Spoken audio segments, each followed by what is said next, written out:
Hello and welcome to our channel. Today, we're going to take you on a journey through the dark side of human psyche and the tale of one of America's most notorious serial killers. The story we're about to tell you is chilling, disturbing, and yet incredibly intriguing.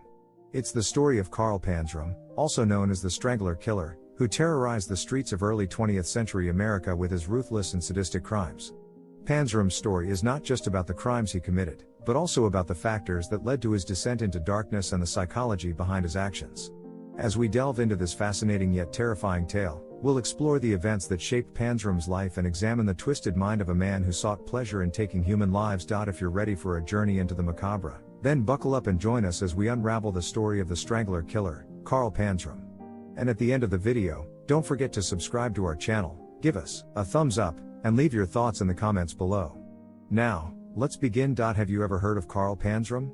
He was a notorious serial killer who terrorized the United States in the early 1900s. Panzram's story is one of brutality, violence, and ultimately, tragedy. Born in 1891 in Minnesota, Karl Panzram had a troubled childhood. He was frequently beaten by his father and eventually ran away from home at the age of 14. From there, he began a life of crime that would lead him down a dark path. Panzram's crimes ranged from theft to arson to rape and murder. He claimed to have murdered over 20 people during his lifetime, although some estimates put the number closer to 5 or 6.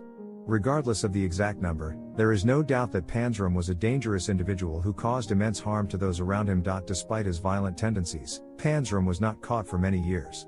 He traveled extensively throughout the United States and even spent time in Africa as part of an ill-fated attempt at starting his own country. Eventually, however, Panzram's luck ran out. In 1928 he was arrested for burglary and sent to Leavenworth Penitentiary in Kansas. While there he continued his violent behavior and even killed another inmate. It wasn't until shortly before his execution in 1930 that Karl Panzram began to show any remorse for his actions. He wrote extensively about his life and crimes while on death row and even expressed regret for what he had done. The story of Karl Panzram is one that raises many questions about human nature and criminal behavior. What drives someone like him to commit such horrific acts? Can people like him be rehabilitated, or are they beyond help? While we may never know all the answers to these questions, one thing is clear: Karl Panzram's legacy will continue to haunt us for years to come as we try to understand the darkest corners of the human psyche.